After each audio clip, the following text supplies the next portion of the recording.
And President Donald Trump's Supreme Court nominee, Amy Coney Barrett, has been grilled by US senators for the first time at her Senate confirmation hearing. Joining me now live to discuss is United States Studies Centre Associate Professor Brendon O'Connor. Brendon, she faced a number of questions from Democrat senators over her views on abortion, healthcare, gun laws and gay rights, amongst a number of issues. How do you think that she performed under the barrage of questions, particularly given her Catholic faith? Well, I've watched a lot of it. I watched her opening statement. I watched a lot of the hearing today. Being a US politics junkie, it was a more sober tone than, say, the first presidential debate. So that was to be welcome, more civil, more thoughtful. She presents herself as a committed mother, but also as an academic, as a professor at Notre Dame University. She showed those traits, but the Democrats clearly wanted to get at her political beliefs. They didn't want this to be a debate about whether she loved her children, and that wouldn't really be the appropriate level for the debate to occur at. So the contrast between the Republican questions and the Democrats' questions was dramatic.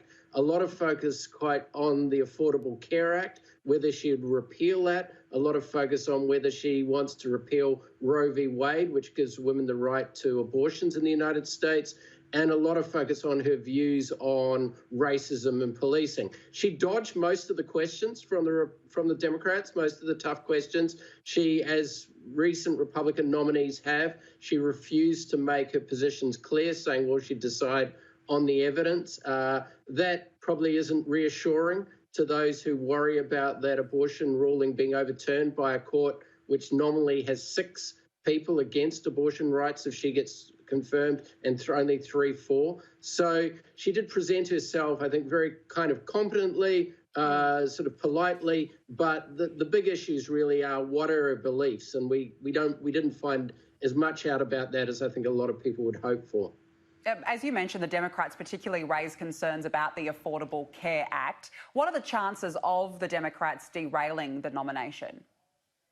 Well, the Democrats really have to play on this idea that 2 women within the Republican Party, Susan Collins and Lisa Murkowski, won't vote for Amy Coney Barrett because of the abortion issue, because it will be so controversial. Collins is up for re-election in Maine. That's a really tough race.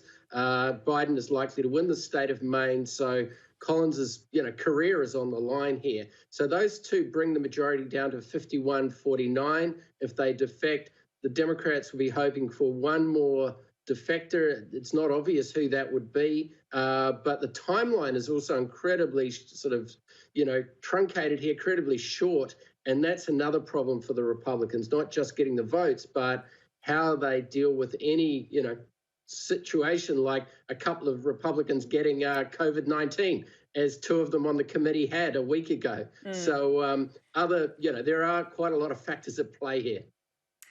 Let's move on now to the latest rally. Donald Trump took the stage at a packed evening rally in Pennsylvania today. If we look at Pennsylvania, the president won it by a margin of 0.7% in 2016. But Brendon, polls are now showing that his party is trailing the Democrats by 7 points. It is Joe Biden's home state. How tough of a challenge will this be for Donald Trump? Well, it was a huge surprise that Trump won Pennsylvania. No one really picked that. There was no one predicting that.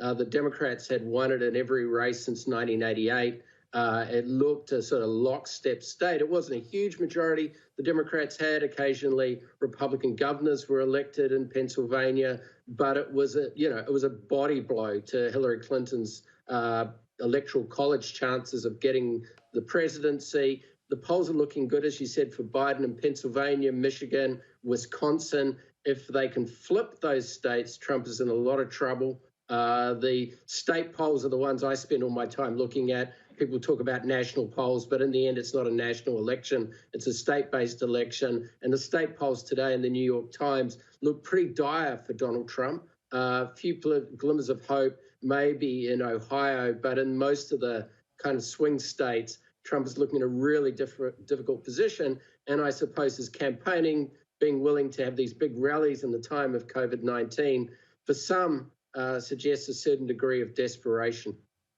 I found it interesting at the rally in Pennsylvania, Donald Trump made a direct plea to female suburban voters in particular. The quote was, "Suburban women, will you please like me?" Why is he targeting this group? Well, that's where he's bleeding support. Last time Donald Trump won, a slim majority of women with college degrees and won a pretty healthy majority of women without college degrees if they were white in both cases. So he's bleeding support in all of the opinion polling of women in general, white women as well. Women with college degrees really turned off by Trump's style, his machoism, to be frank, on COVID-19, talking about mask wearing as though it's a sign that you're not a real man. And that has also come as an issue that women without college degrees, working class white women, have, I think, turned against Trump because they're some of the ones at the front line. They're working as nurses, they're working in hospitality, they're working in the service industry. And I think Trump's kind of attitude to COVID and a range of other issues, healthcare, potentially being taken away from them, it hasn't in polling been popular. So that is a big problem for Trump.